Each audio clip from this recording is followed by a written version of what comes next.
I feel like a motherless child. Sometimes I feel like a motherless child.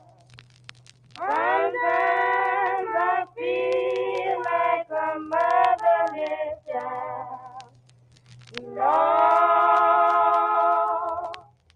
Lord, I know my time ain't long. Lord, Lord, I know my time ain't long. Sometimes I feel like a feather in the air. Sometimes I feel like a feather in the air. Sometimes I feel like a feather in the air. Lord, Lord, I know my time ain't long. Lord, Lord, I know my time ain't long. Sometimes I feel like I haven't got a friend. Sometimes I feel like I haven't got a friend. Sometimes I feel like I haven't got a friend. Lord, Lord, I know my time ain't long. Lord, Lord,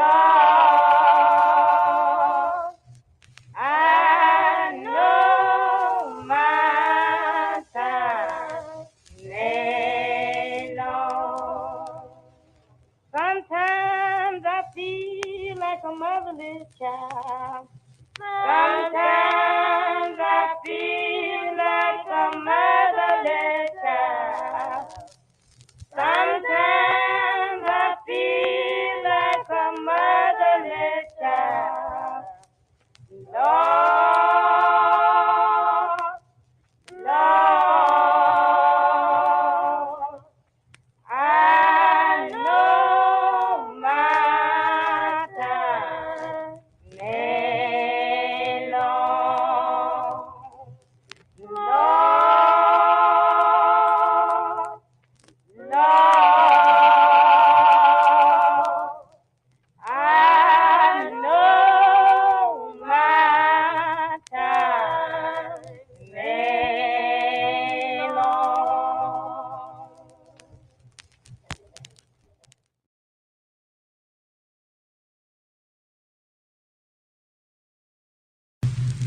All got my ticket in. I'm alright, got my ticket in. I'm alright, got my ticket in.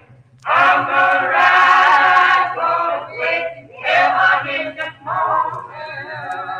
Well, my mother got a ticket and she's alright, mother got a ticket and she's alright. Well, my mother got a ticket and she's alright, gonna wait till I'm in the morning. Well, my papa got a ticket and he's alright. Papa got a ticket and he's alright. Papa got a ticket and he's alright. Gonna wait till I'm in the morning.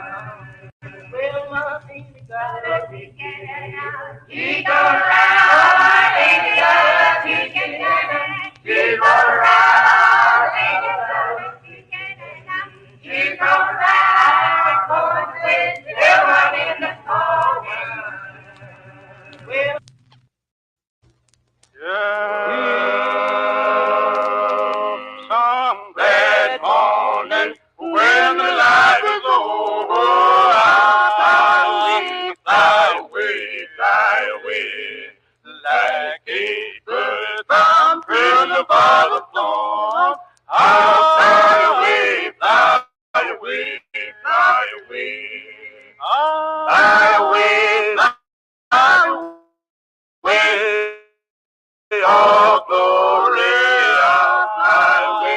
by way in the morning. When I die, hallelujah, by and by. Oh, by the way, by the way, by the way.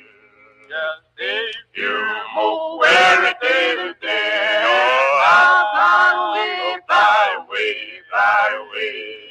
Like a bird from the river by the floor. Oh, by the way, by the way, by the way. By the way, by the way, oh glory, oh by the way, in the morning when I die, hallelujah, by and by, oh by the way, by the way, by the way.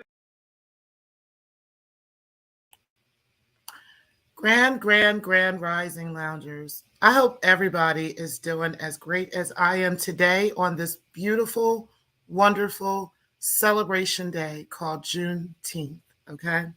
Now, that is a video, guys, that I made 2 years ago, back on 2021, when this first, around the time when this first became a federal holiday. Okay.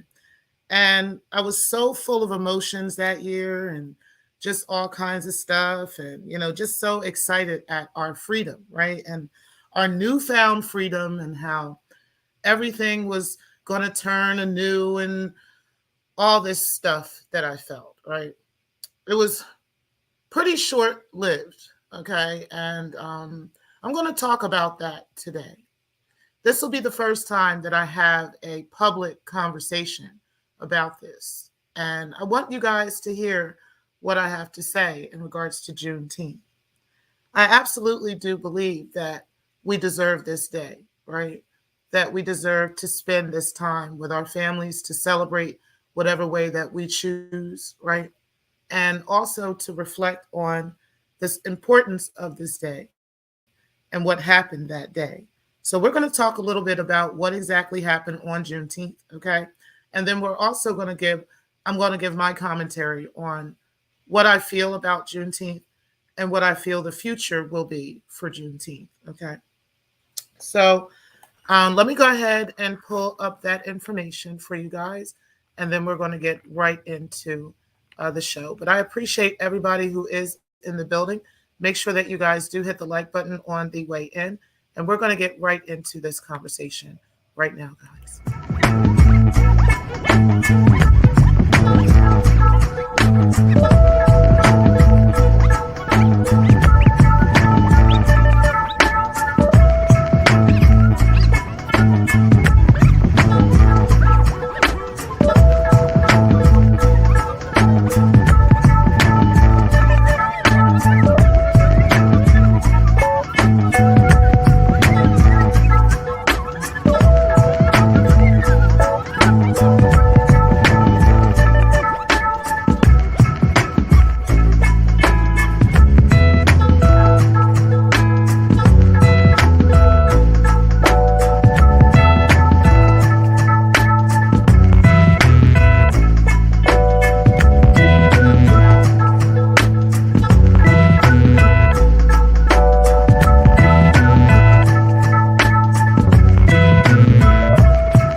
All right, guys. So let's go ahead and get into the conversation regarding Juneteenth. Okay. Make sure that you guys do hit the like button. And I do appreciate everybody that is in here today. I know this isn't no drama, you know what I mean? And all that stuff. So sometimes you don't get all the big numbers and everything, but most definitely we are going to give time and energy to Juneteenth today. And again, I'm going to give you guys my thoughts on what I really feel in regards to Juneteenth. Also what I feel the future of Juneteenth will be. Okay. Now let's go ahead and get into this discussion. So Juneteenth, which is the officially Juneteenth National Independence Day now, is a federal holiday in the U.S. commemorating the emancipation of enslaved African Americans. Deriving its name from combining June and 19th, it is celebrated on the anniversary of the order by Major General Gordon Granger, proclaiming freedom for enslaved people in Texas on June 19, 1865, 2.5 years after the Emancipation Proclamation was issued. Originating in Galveston, Juneteenth has since been observed. Have since been observed annually in various parts of the U.S., often broadly celebrating African American culture. The day was first recognized as a federal holiday in 2021 when President Joe Biden signed the June 19th National Independence Day Act into law. Early celebrations date back to 1866, a first involving church centered community gatherings in Texas. They spread across the South and became more commercialized in the 1920s and 1930s, often centering on a food festival. Participants in the Great Migration brought these celebrations to the rest of the country. During the civil rights movement of the 1960s, these celebrations were eclipsed by the nonviolent determination to achieve civil rights, but grew in popularity again in the 1970s with a focus on African American freedom and African American arts, beginning with Texas by proclamation in 1938 and by legislation in 1979. Every U.S. state and the District of Columbia has formally recognized the holiday in some way. Juneteenth is also celebrated by the Mascagos, descendants of Black Seminoles who escaped from slavery in 1852 and settled in Julia, Mexico. Celebratory traditions often include public readings of the Emancipation Proclamation, singing traditional songs such as Swing Low, Sweet Chariot, and Lift Every Voice and Sing, and the reading of works by noted African American writers such as Ralph Ellison and Maya Angelou. Juneteenth celebrations may also include rodeos, street fairs, cookouts, family reunions, parties, historical reenactments, and Miss Juneteenth contests. In 2021, Juneteenth became the first new federal holiday since Martin Luther King Day was adopted in 1983. All right, so I just wanted to give you guys a little bit of background on that, and then let's go ahead and get into the history. So on September 22nd, 1862, President Abraham Lincoln announced that the Emancipation Proclamation promising freedom to enslaved people in all of the rebellious parts of the southern states of the Confederacy. Texas was included, but not the federally held territories such as Delaware, Maryland, and West Virginia.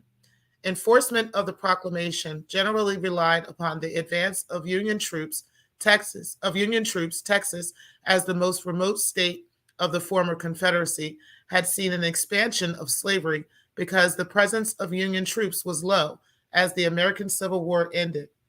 Thus, the enforcement of the Emancipation Proclamation had been slow and inconsistent there prior to Granger's order.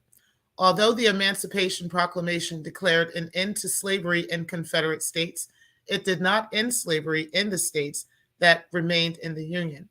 For a short while after the fall of the Confederacy, slavery remained legal in two of the Union border states, Delaware and Kentucky. Those enslaved people were freed with the ratification of the 13th Amendment of the Constitution, which abolished chattel slavery nationwide on December 6, 1865. Okay, let's give a little bit of early history. So, the Civil War and the celebrations of emancipation. During the American Civil War, 1861 to 1865, emancipation came at different times in different parts of the southern United States.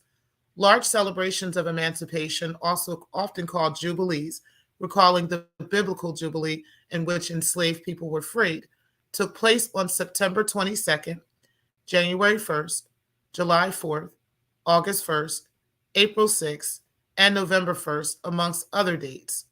When emancipation finally came to Texas on June 19, 1865, as the Southern Rebellion collapsed, celebration was widespread.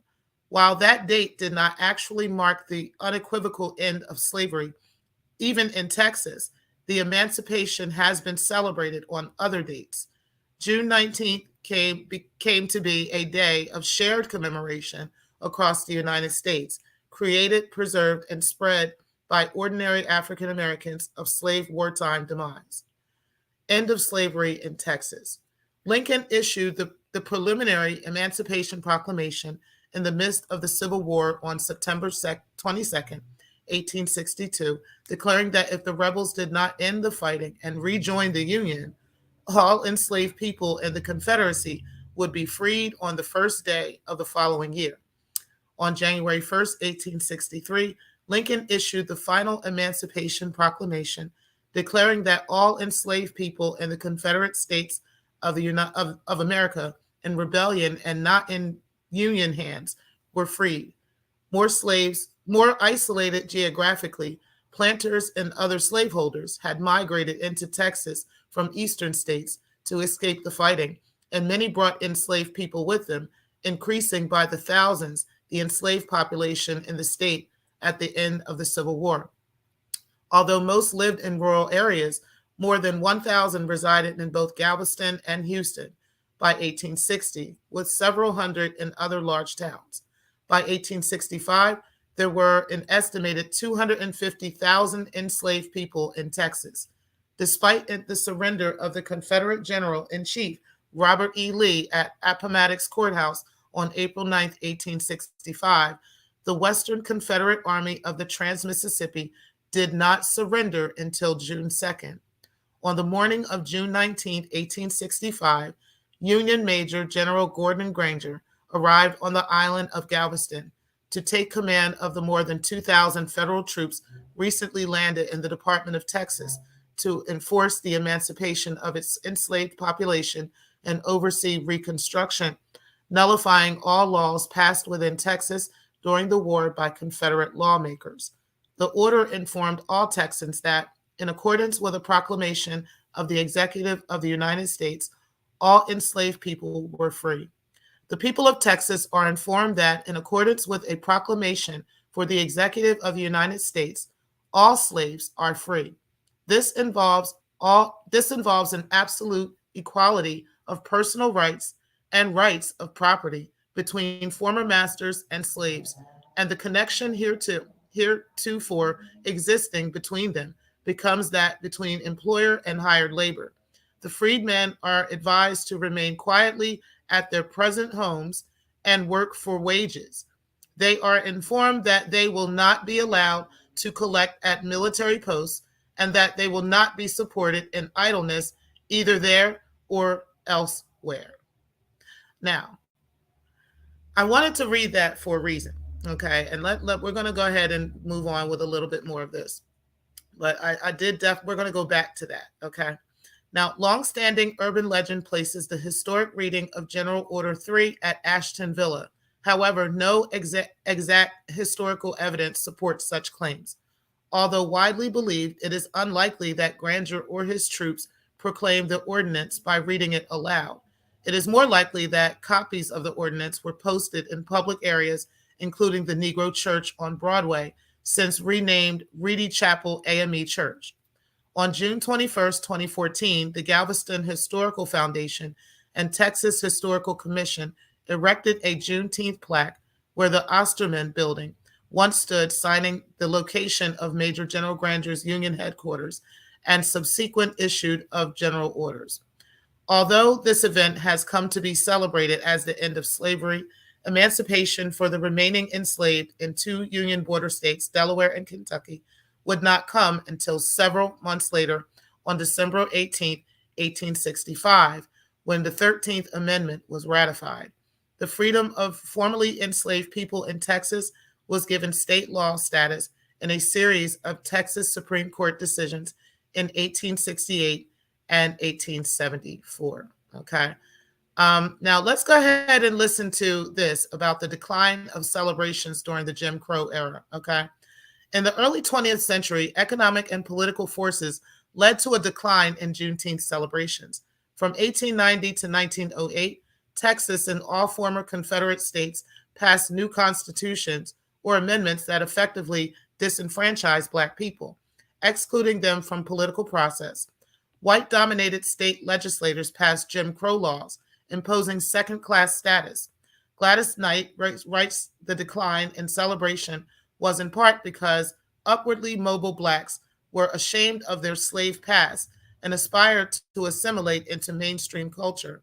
Younger generations of blacks becoming further removed from slavery were occupied with school and other pursuits. Others who migrated to the northern United States could not take time off or simply drop the celebration.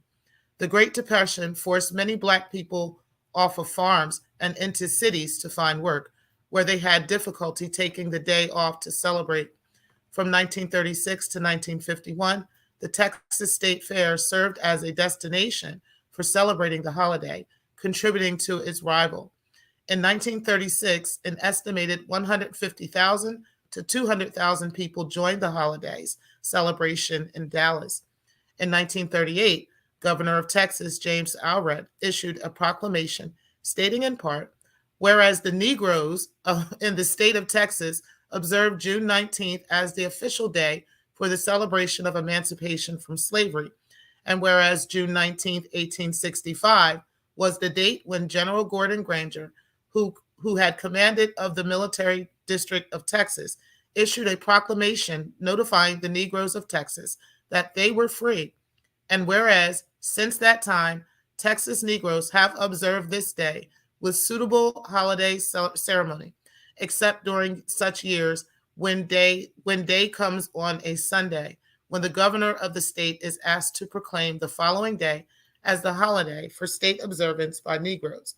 And whereas June 19th, 1938, this year falls on Sunday, now therefore I, James Allred, governor of the state of Texas, do set aside and proclaim the day of June 20th, 1938 as the date for observance of Emancipation Day in Texas, and do urge all members of the Negro race in Texas to observe the day in a manner appropriate to its importance to them. 70,000 people attended a Juneteenth jamboree in 1951. From 1940 through 1970, in the second wave of the Great Migration, more than 5 million Black people left Texas. Thousands in Louisiana and other parts of the South for the North and West Coast. A historian, Isabel Wickelson, writes, the people from Texas took Juneteenth Day to Los Angeles, Oakland, Seattle, and other places they went. In 1945, Juneteenth was introduced in San Francisco by a migrant from Texas, Wesley Johnson. During the 1950s and 60s, the civil rights movement focused the attention of African Americans on expanding freedom and integrating. As a result, observations of the holiday declined again, though it was still celebrated in Texas. Now, let's go back up to this right here. And this is kind of the part that I want to get into in regards to what I believe about Juneteenth and what I also feel future generations will think of Juneteenth. Okay. So let's read this again on the executive orders of the U.S., which was given by Gordon Granger. Okay. The people of Texas are informed that in accordance with a proclamation from the executive of the United States, all slaves are free. This involves an absolute equality of personal rights and rights of property between former masters and slaves.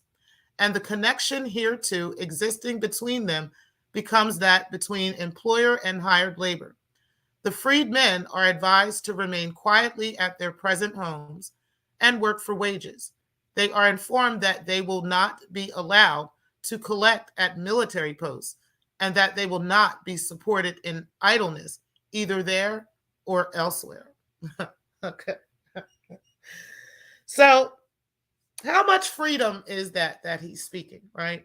And also keep in mind that it is urban legend, right? That this historical quote unquote reading was actually not a reading, and that this was posted and handed out. Okay, so this was handed out to the slave masters. This was posted on the walls and posted in different places, even at the Negro church, right? But here's the problem with that. Most Black people at that time did not know how to read, okay? So they would have looked at this paper and they wouldn't have known what was said. Somebody had to tell them what this paper said, which is still an extended period of time, right? If you think about it, because they didn't have Facebook, they didn't have Instagram, right? They didn't have any of these things where it's instantly told to them what is going on, right? And nobody's reading or anything. Somebody just talking to you on, and no, none of that was happening at that time. So I just want us to put a full understanding on how that went, okay?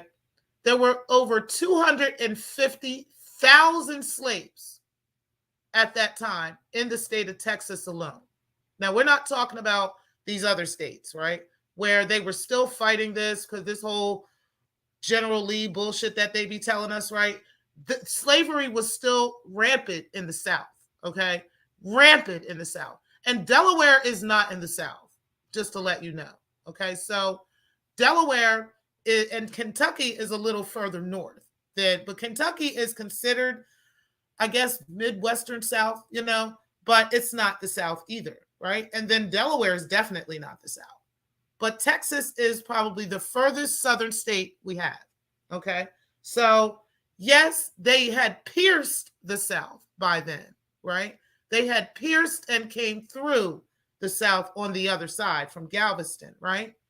But that doesn't mean at all that our people were free. And it's almost a slap in our face, right, today, to celebrate this as a federal holiday, but yet we are still an enslaved people, okay? Now, we don't necessarily have to hold chains on our arms. They're not holding us in chains, right? They're not shackling our feet, right? At least outside, of the prisons, right? They're not doing that. They're not making us work in cornfields and in cotton fields and for hours and hours of a day while the sun, bakes our backs, right? We're not doing that. We're not getting beat, by the master, right? And all that, but we are still an oppressed people.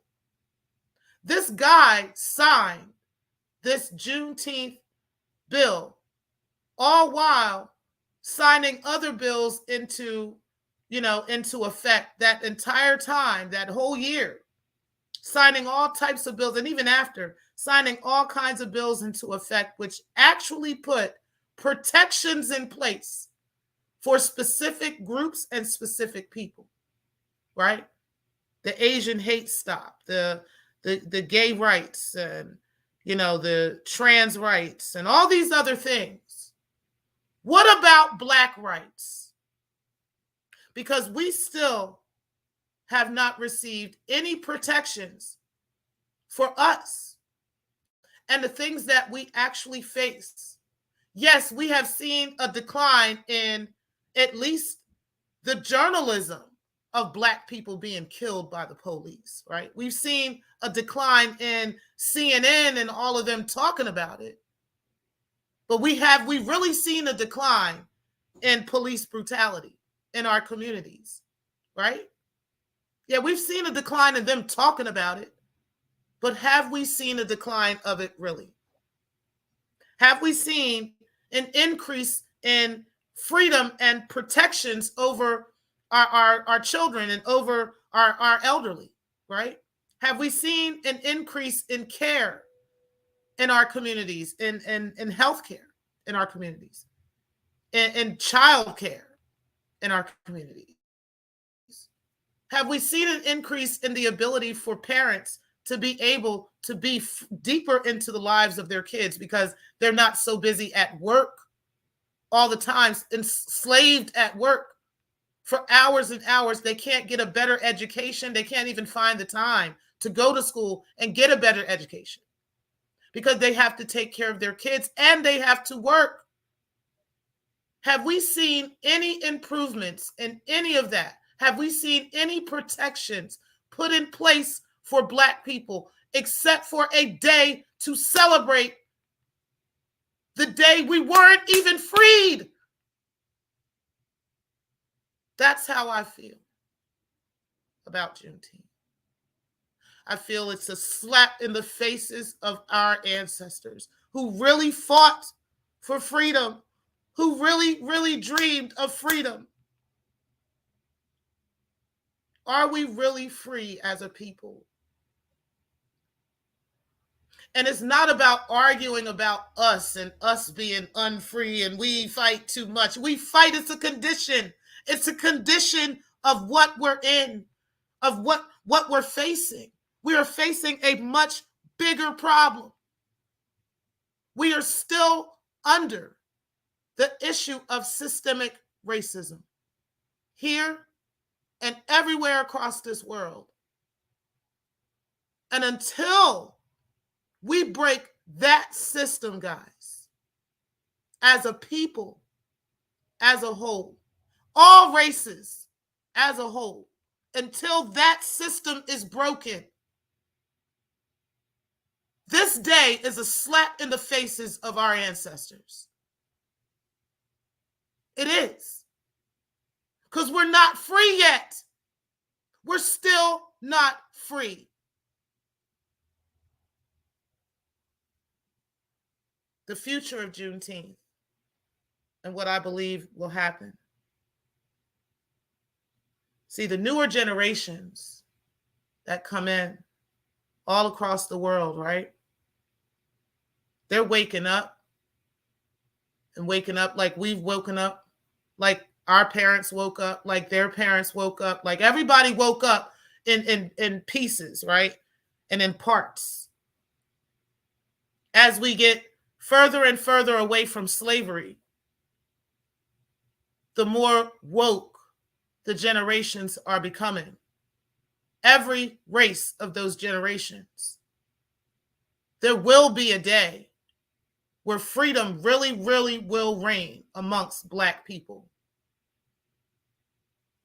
And if it's taken by force, I don't really know what to say about that. All I can say is Mother Earth is tired. And it's time.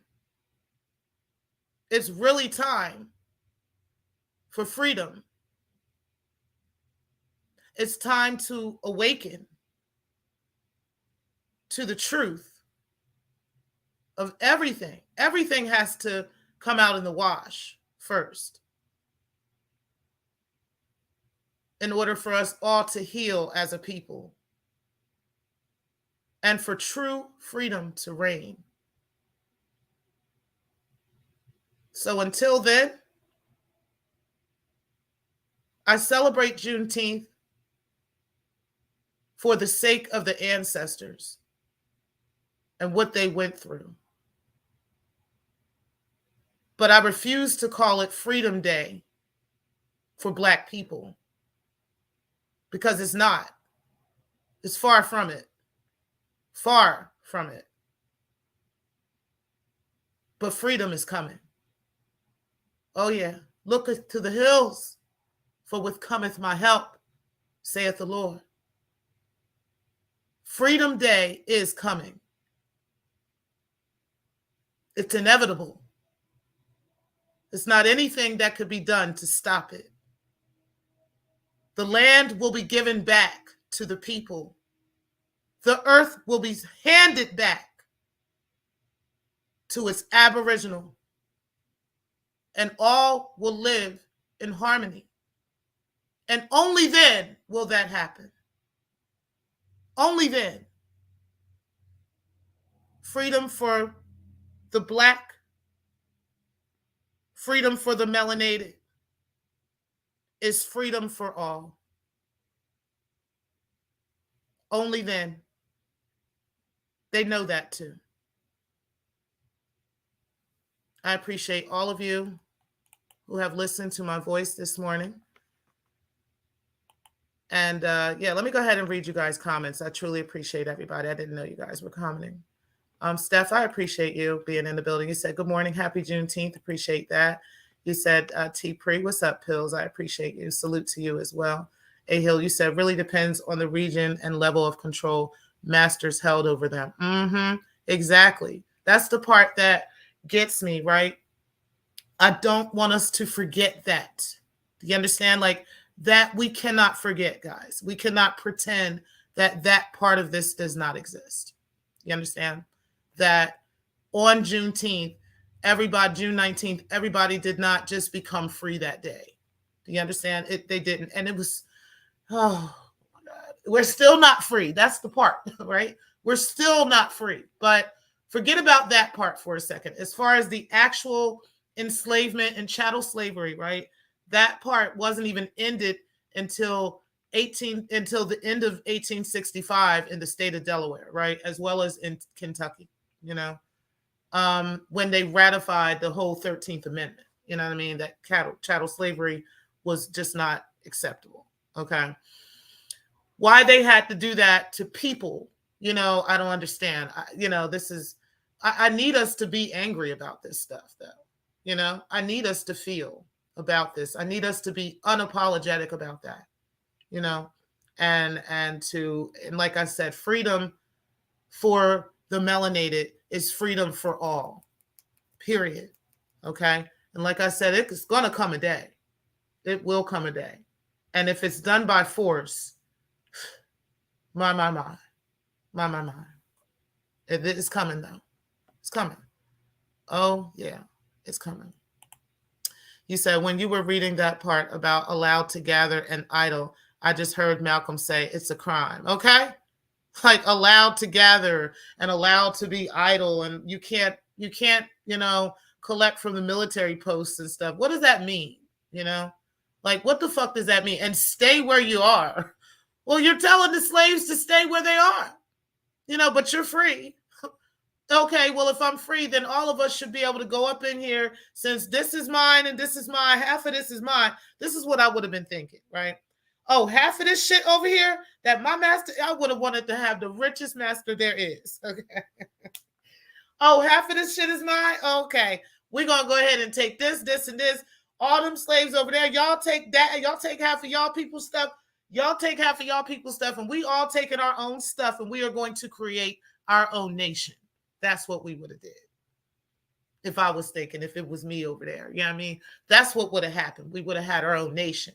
Okay. We would have just went on and just go ahead and created some stuff. But like they said, oh, you can't be idle. What does that mean? Right? What does idle mean in that time? What did that mean to them? Because we could have been just creating our own nation with each other. And who's to say they didn't do that or attempt to, right? Is that where the sharecroppers come in? You understand what I'm saying? Like the sharecroppers came after slavery, and how they came in and they were given land by their slave owners, but they shared the crops and they still put more money into, like, it was just crazy, the systems that were built at that time, right? But oh my God, if we were in that time frame and the way we think and the banking skills we have and the mentality that we have, if we were living at that time as slaves, right, and we were freed as slaves and had this mindset, imagine how the U.S. would look right now. Imagine the infrastructure we would have, because we would have rebuilt this land as ours, right? And the people would have been free to be about and be here, right? And live and work and barter and trade and everything. But we would have rebuilt this place as a palace. Do you understand? We would have rebuilt this place and there wouldn't be a single soul that's missing anything. Yes, that's the way we would have thought. All these masters and all this bullshit would have been a thing of the past, and everybody would have been living well, but you would have had to go by certain rules. That's just what it would have been, These are things I be thinking about sometimes, But yeah, I just really thought of that when I read that, right? This whole idle thing and stay where you are. And it would be like you can't be idle and you have to you're allowed to gather together, and like you're still enslaving them. You were still enslaving them, and they still had the mindset that they were enslaved. Let's be real. Let's keep it a bean. I'm just saying. You said facts, T. Pre. You said that idleness prohibition led to the first wave of mass incarceration because it was literally illegal for Black men to not be employed by a white person. If they weren't, they wouldn't be imprisoned. Thank you, Steph Collins. Thank you. See, this is the truth about Juneteenth, right? Because that's what would have happened. Black people, because they were not allowed to be idle, right? Which in their mind, what is idle? Is it walking down the street during the day when you think they should be on a plantation, you know what I mean? Or are they going to the store to buy something because they have enough money now to go buy something that idle? You know what I mean? There's so many things y'all could have said is idle. And now because you have made it a crime, now you're enslaving them again. Like this was a continuous cycle and it's still going on to this day, guys. Oh my God. It is still happening to this day. Okay. We are not going to pretend. Hey, what's happening, Samba? You said there's no sense of community solidarity anymore. What happens to you is your problem, not our problem. We march and holler for 5 minutes, and when one of us is handled, quote unquote, then it's business as usual. Child, talk about it, because that's exactly what it is, right? We often turn a blind eye to what our brother or sister may be experiencing, right? We often do that, and we don't fight as a people. But there is no code amongst us, and it needs to be a code amongst us worldwide. I cannot stress this enough.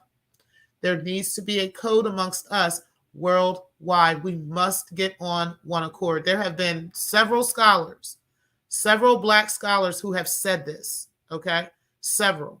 You might not like them for whatever freaking reason. We have to stop and put all these stupid little things to the side, okay? Now, for those who are fighting against our freedom, that's a different story. But for those who are really fighting for our freedom and have different ideas about different things we need to put all of our negative feelings about each other to the side. And we need to collectively as a whole get on one accord. I promise you. I promise. When Black people get on one note about everything, right? We were almost there. We were there one time that I can remember, once recently. We didn't stay there long, but we were there. It was when George Floyd was killed, okay? Everybody came out the woodwork. It was all kinds of races, and that's what I was shocked about. I was shocked about how many races and how many ethnic groups came out and were protesting this across the world, right? I saw something in that. I knew at that moment this was a glimpse of what's about to happen. Okay, this is a glimpse of what we're about to see. A lot of things we saw in 2020 was a glimpse of the future. Okay, it's a glimpse of what's about to take place and kind of giving you warning to things, right? Not a bad warning to us, maybe a bad warning to others, right? But not a bad warning to us, right? Not a bad warning to those who actually care about this situation. And that would include all races. That wouldn't be, just for Black people. Okay. Like I said, the freedom of the melanated will be the freedom of all. So what we saw is literally what is about to take place. Okay. And it's going to be on a grander scale. So this didn't last long with the George Floyd thing, right? It was just, like I said, a mirror, kind of like showing us a mirror of the future. Okay. And I promise, if this continues and we continue this and we continue building and having these kinds of conversations and just really educating one another on Juneteenth and educating one another on, what these things really mean and what has really happened, there will be a time where these things will be overturned and overthrown. Okay. And people are just not going to tolerate it anymore because it's wrong. It's just wrong, and that's just what it is. And sometimes you got to literally, break down the foundation, right? And rebuild from the foundation up in order for it to be right. And people recognize that. People are comfortable for now, but not too comfortable. Okay. But we haven't forgotten. And most people remember, right? But yes, that is very true. But I don't know how long that's going to last anymore. Once we get on that one accord, everything is going to change. Grand Rising, Carla Martin, I appreciate you. You said Grand Rising, Miss T. Pre in chat. Happy Juneteenth. Hope you enjoy quality time with beloveds today. Absolutely. And hashtag free your minds. Yes. You said, what I want is for Black people to have equal power from all governments we live in and equal power in all big corporations. Yeah. I don't even know if I think that would be great, but I think an entire structure needs to change, right? The whole idea of power to begin with has been the problem, you know. Let's just talk about that for a second. Who should have power, right? Should there be a power? Should there be power? Has that been our issue, to begin with? There was a time when Black people lived, as people across the world in different spaces in the world, and nobody had a power. There may have been a hierarchy, within the ranks. There may have been a hierarchy within the families, but not so much of a power, right? So I think those are things that need to be changed, right? Should be, I can't think of the word, but like I said, hierarchy can be a power too, or power could be added to hierarchy, but hierarchy really speaks of structure, you know what I mean? And I think that's what we need, more structure than power, right? I think we need less power for anybody, and just more structure, right? Because everybody's got a bunch of power and we've got all these people with power, but there's no fucking structure. You know what I mean? Like that's kind of the problem, because there's so many power heads kind of going back and forth that nobody's building anything, So I don't know. I agree with you up to a certain point in life, until that, that whole thing changes and we all are on that one accord and we're all like, nah, we've taken all power. You know what I mean? And we're gonna go ahead and elect some hierarchy up in here, and make sure that everybody kind of knows what direction they need to be going. You need to do this, you need to do that, you need to do this, and this is what we're gonna do, and this is how we're gonna move. And that kind of would make more sense to me, like structure over power. You said plus our own army too, because I don't trust many people. Yeah, that's what I'm saying. You know what I mean? Like to have equal, yeah, like Black people need to have, well, I think it's more or less, like I said, how can I say this? I think Black people need to be leading that coalition of freedom, right? From everything. I think that needs to happen. I think that Black people need to have a say in electing who's responsible for what, right? And how to get what done. But that doesn't necessarily mean a Black person needs to be carrying out that work. It could be somebody else, right? Because we have white people here. We have Chinese people here. We have all kinds of people here. So it's not just Black people, right? But the freedom of Black people is the freedom of all. So everybody will need to be in on the fight, everybody will need to be in, on this movement. So, hey, who's to say that, having our own army makes sense, but is it going to be all Black people in that army? I mean, I don't know if I wouldn't have Stargate on my army, right? She out here calling us niggers and shit. I ain't gonna have her on the army, right? So all Black people wouldn't necessarily, but we could have an army or a military or a government that represents us, yeah, that makes sense. But we would need to, like I said, the whole one accord thing for the world. I don't mean like we have one power structure for all Black people. I'm saying like literally we are on code with each other. I'll give you an example. So like there's Jewish people here, there's Jewish people in Europe, there's Jewish people everywhere across the world. Although they have different traditions and different celebrations, they have some of the same traditions and so forth, but they have different things as well because they're in different, geographical parts of the world. Okay. So with that being said, they are still on one accord when it comes to Jewish, when it comes to how to treat a Jew. Okay. How how your behavior comes off to a Jewish person. If you're disrespectful to a Jewish person, if you say something out of line, quote unquote, to a Jewish person, all of that, they get on one accord with that. Okay, like literally, there's no arguments. They're not having live streams about how wrong they are for allowing, how wrong they are for not allowing people to say this and what's acceptable and what's not. They're not doing none of that. It is straight one accord. You not piercing through this wall. We're not accepting that shit. That's the type of shit.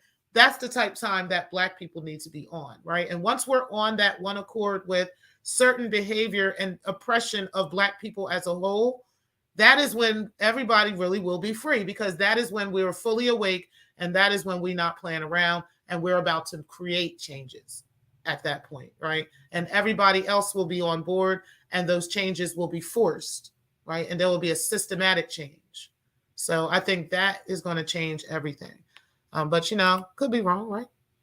You say, hey, Spirit Mouse, I appreciate you being in the building. You say, hey there, T Pre and chat. I appreciate that. So let's see.